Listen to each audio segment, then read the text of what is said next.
Welcome दोस्तों। इस video में बात करेंगे इस वक्त सोशल मीडिया पर क्या वायरल चल रहा है। अपडेट ध्रुव राठी के हवाले से है। दुनिया भर में डंका बज रहा है। अब तो क्या है पूरा मामला शेयर करेंगे। टेक्निकल गुरु जी के ऊपर आरोप है कि वो चरण वंदना में लगे हुए हैं। वो अपडेट भी, मुनव्वर फारूकी की शादी हो गई है, उस पर भी क्या चर्चा है। छोटे बड़े अपडेट्स के साथ साथ एलविश यादव की ट्रोलिंग चल रही है। राफेल वाले मामले पर उन्होंने ट्रोलिंग शुरू कर दी थी, अब जनता उन्हीं को कर रही है। मोहम्मद जुबैर के खिलाफ भी प्रोपेगेंडा चल रहा है। बांग्लादेशी बताया जा रहा है, उनको एक आईडी वायरल किया जा रहा है। क्या है पूरा मामला शेयर करेंगे इस वीडियो में। लेकिन आगे बढ़ने से पहले आप सभी से गुजारिश कि चैनल को सब्सक्राइब और रीच के लिए लाइक शेयर कमेंट करना ना भूला करें। लेकिन सबसे पहले जो प्रोपेगेंडा हो रहा है वो आदिवासी हेयर ऑयल के नाम पर हो रहा है। बॉक्स और बॉटल पर आदिवासी का फोटो इस्तेमाल किया जा रहा है और नकली केमिकल वाला आदिवासी हेयर ऑयल बता करके हेयर ऑयल बेचा जा रहा है।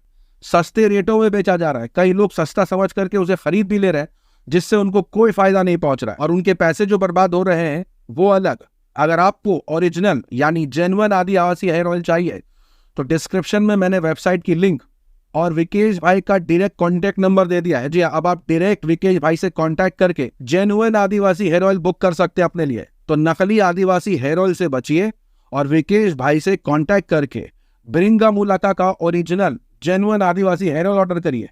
डिस्क्रिप्शन में वेबसाइट और कांटेक्ट नंबर दोनों दे रखा है। अब टॉपिक पर वापस आते हैं और बताते हैं ध्रुव राठी का डंका कैसे और किन वजहों से बज रहा है।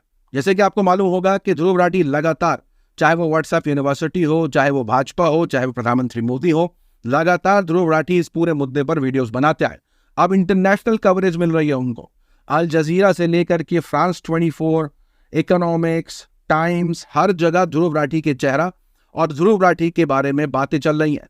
बताया जा रहा है किस तरीके से पीएम मोदी के क्रिटिक बन चुके हैं ध्रुव राठी। इस तरीके के आर्टिकल्स जो है वो लगातार वायरल हो रहा है, जिसके अंदर बताया जा रहा है कि इंडियन यूट्यूबर जो है वो लगातार नरेंद्र मोदी को कटघरे में खड़ा कर रहे हैं, उन पर चर्चा कर रहे हैं। जिस पर रिएक्शन देते हुए ध्रुव कह रहे हैं कि दुनिया में डंका बज रहा है। दूसरी तरफ बता दें कि एक रिपोर्ट निकल के आई है जिसे सुन करके आप चौंक जाएंगे।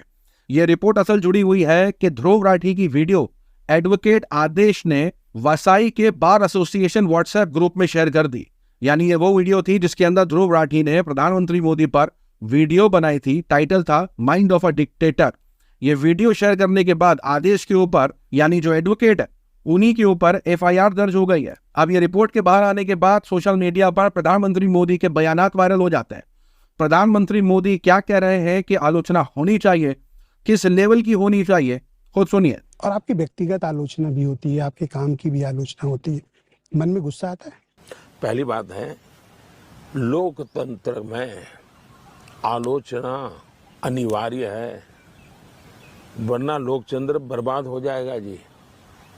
लोकतंत्र में आलोचना होनी चाहिए, तीखी आलोचना होनी चाहिए, मोदी के बाल नोच लेने चाहिए, लेकिन दुर्भाग्य है आलोचना नहीं होती है। तो एक तरफ तो प्रधानमंत्री मोदी बोल रहे हैं कि आलोचना होनी चाहिए और दूसरी तरफ ध्रुव राठी की वीडियो शेयर करने के मामले में एक एडवोकेट के ऊपर ही एफआईआर हो गई। दूसरी अपडेट शेयर कर दे अनभक्तों की लॉजिक का, जिस पर सोशल मीडिया पर चर्चा है। यह है ऋषि सुनाक, ब्रिटेन के प्राइम मिनिस्टर है, लेकिन अनभक्तों की नज़र में इंडियन है। भले सही ये ब्रिटेन में पैदा हुए हैं, ब्रिटेन में पले बड़े हैं, पढ़ाई करी है, लेकिन इंडियन है। लेकिन ध्रुव राठी जो कि इंडिया में पले बड़े हैं, पढ़ाई इंडिया में करी है, सब कुछ इंडिया में, लेकिन क्योंकि वो जर्मन में रहते हैं, जर्मन में रह करके भारत के बारे में बोलते हैं, तो वो जर्मनी के हो गए, उन्हें यहाँ के बारे में नहीं बोलना चाहिए। कोई सेंस है इस बात की? दूसरी तरफ टेक्निकल गुरुजी गौरव चौधरी के ऊपर चरण वंदना के आरोप लग रहे हैं। एक ट्वीट किया, पोस्ट किया उन्होंने, जिसके अंदर उन्होंने भाजपा की तारीफ करी, प्रधानमंत्री मोदी की तारीफ करी। गाड़ी से जा रहे थे, बता रहे थे कि ट्रैवल कर रहे हैं दिल्ली मुंबई एक्सप्रेसवे पर, खूब तारीफें हो रही थी। अब यहाँ पर कोट देखने को मिल रहा है, जिस पर पत्रकार मोहम्मद जुबैर कह रहे हैं कि आपने कोट का इस्तेमाल क्यों किया है? क्या ये टेक्स्ट जो आपने किया है पोस्ट, ये आपको क्या आईटी सेल से मिला था? क्या आपने उठाया और पेस्ट कर दिया? और कुछ इस तरीके की फोटोज भी काफी वायरल हो रहे हैं। अब तो टीचर भी पॉपा पॉपा करने लगे। लिया इस 3 सीट से पापा ने कैंडिडेट ही खड़ा नहीं किया, पापा वोट रुकवाने में रह गए। 3 सीट से पापा ने कैंडिडेट नहीं खड़ा किया। क्यों? आपको पता है, करेजा पीट पीट कर कहने वाले पापा ने 370 हटा दिया। 370 पूरा एकदम जम्मू कश्मीर में अब कुछ नहीं। जम्मू कश्मीर की अगर स्थिति अभी भी सही होता तो ये 3 सीट से बीजेपी चुनाव जरूर लड़ती। और पापा तो एक बार रैली भी नहीं करने गए जम्मू कश्मीर में, एक बार भी चुनाव प्रचार में नहीं उतरे। अब पूछा जा रहा है ये कौन टीचर है, क्या चैनल का नाम है, तो अनभक्तों को तो मिर्ची लगे उनके मुताबिक, ये मदरसे के लग रहे हैं। बोलने दे तकलीफ हुआ है बेचारे। अब कुछ जरूरी बातें कर लेते हैं, जहां पूर्व प्रधानमंत्री मनमोहन सिंह का क्या कहना है। मनमोहन सिंह के बयान पर काफी चर्चा है। मनमोहन सिंह का कहना है पिछले 10 साल से भारतीय अर्थव्यवस्था उथल पुथल से गुजर रही है। नोटबंदी और गलत तरीके से जीएसटी लागू करने से अर्थव्यवस्था को बहुत नुकसान पहुंचा है।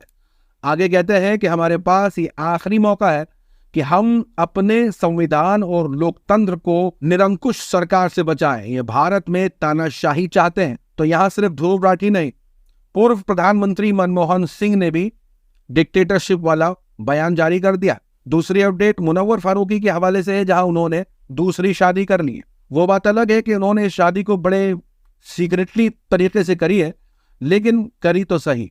और सबसे अच्छी बात जो मुझे पर्सनली लगी वो ये कि मुनव्वर ने जिनसे शादी करी है वो तलाकशुदा है, उनकी 10 साल की बेटी है, मेकअप आर्टिस्ट है, महजबीन कोटवाला नाम है।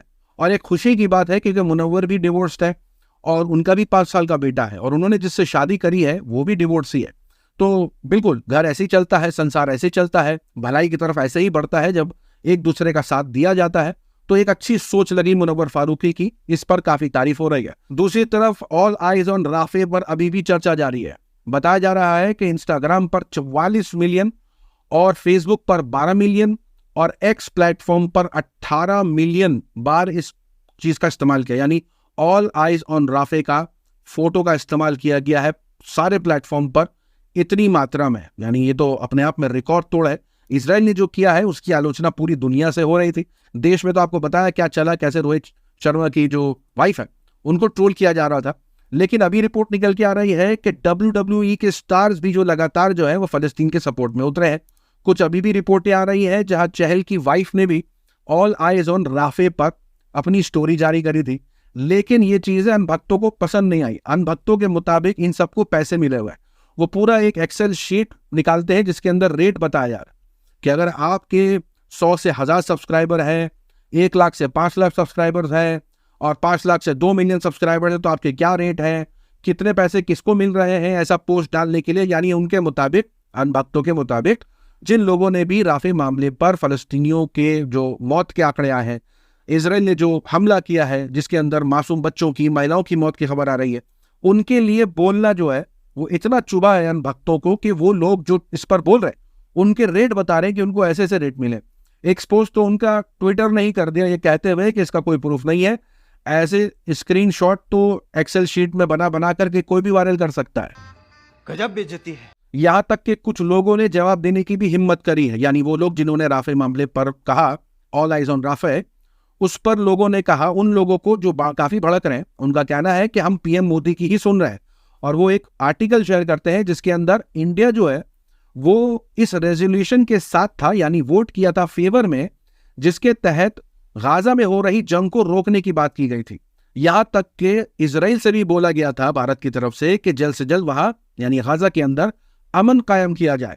तो अगर कोई इस पर कह रहा है कि ऑल आइज ऑन राफे, तो उनका कहना है कि हम तो पीएम मोदी की सुन रहे हैं। सवाल अनभक्तों से है कि वो किन की सुन रहे हैं। दूसरी तरफ एक नया नैरेटिव बैठाने की कोशिश की जाने लगी। इसके अंदर बताया जाने लगा, अभी न्यू के द्वारा एक पोस्ट शेयर किया, बताया ऑल आइज ऑन हिंदूज इन पाकिस्तान, और एलवीश यादव ने लिखा ऑल आइज ऑन पीओके। अब यहां तक तो सब सही है कि अगर आप पाकिस्तान में हिंदुओं के साथ कुछ गलत हो रहा है उस पर बिल्कुल आंखें होनी चाहिए, आवाज उठनी भी चाहिए। लेकिन यहां लोगों का यह पूछना है कि मणिपुर मामलों पर तुम्हारी आंखें कहां चली गई थी। सवाल यह है कि प्राज्वल रवन्ना जो कि लगातार न जाने कितनी लड़कियों को ब्लैकमेल कर रहा था, उस मामले में तुम्हारी आंखें कहां चली गई थी। बात तो सही है। दूसरी तरफ मोहम्मद जुबैर के खिलाफ जो है वो प्रोपेगेंडा लगातार चलता रहता है। अब हुआ यह है कि मोहम्मद जुबैर के नाम से एक आईडी प्रूफ वायरल कर दिया गया है बताते हुए कि ये बांग्लादेशी है। अब ये आईडी कार्ड को देखिए, आईडी कार्ड में लिखा हुआ है Government of People's Republic of Bangladesh. इसके अंदर ऑलमोस्ट हर चीज बंगाली में है, चाहे माँ का नाम हो, पिता का नाम हो, ये सारी चीज डेट छोड़ करके सब बंगाली में है, नाम इंग्लिश में है।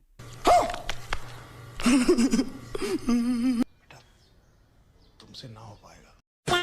यानी अगर कोई बांग्लादेशी है उसका नाम इंग्लिश में कौन लिखता है। लगातार सोशल मीडिया पर इतना ट्रोल किया जा रहा है भक्तों को जो जुबैर को टारगेट कर रहे हैं, ये बताते हुए कि ये बांग्लादेशी है। लोग जो है वो ट्रोल कर रहे हैं भक्तों की इस टुच्ची हरकत पर। और अगर आदिवासी हेयर ऑयल के नाम पर चल रहे स्कैम से बचना चाहते हैं और जेन्युइन आदिवासी हेयर ऑयल इस्तेमाल करना चाहते हैं तो वेबसाइट का लिंक आपको डिस्क्रिप्शन में मिलेगा। विकेश भाई का कॉन्टैक्ट नंबर भी आपको डिस्क्रिप्शन में मिलेगा। डायरेक्ट कॉन्टैक्ट करके उनसे आप ऑर्डर कर सकते हैं प्रोडक्ट। फोन नंबर और वेबसाइट का लिंक दोनों डिस्क्रिप्शन में। मिलूंगा आप सभी से अगले वीडियो में, तब तक के लिए अपना ख्याल रखें।